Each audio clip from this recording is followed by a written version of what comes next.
Mahigpit na seguridad ang ipinatutupad sa warehouse ng Comelec sa Legazpi City. Nagsimula na kasing dumating ang mga automated counting machine na gagamitin sa Hatol ng Bayan 2025. Si Paul Hapin ng Radyo Pilipinas Albay para sa Balitang Pambansa.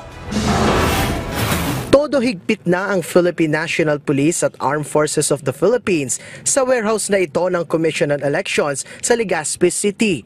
Dumating na kasi ang mahigit 2,000 automated counting machines o ACMs at consolidated canvassing systems na gagamitin sa Hatol ng Bayan 2025.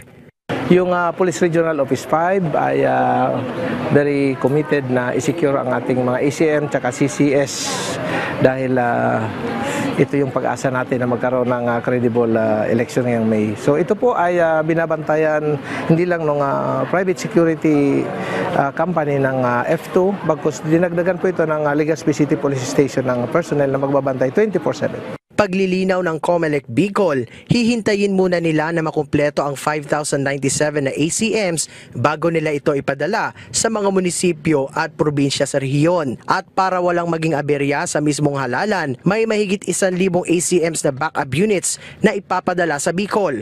Bukod sa paparating na halalan, isa sa mga pinaghahandaan pa ng Comelec Bicol ay pagsasagawa nila ng testing and sealing. Ang pinaka-purpose talaga ng testing and sealing is to show to the public that the machine is working, that the machine is not loaded with anything, that it is functioning, and it is prepared for the election day.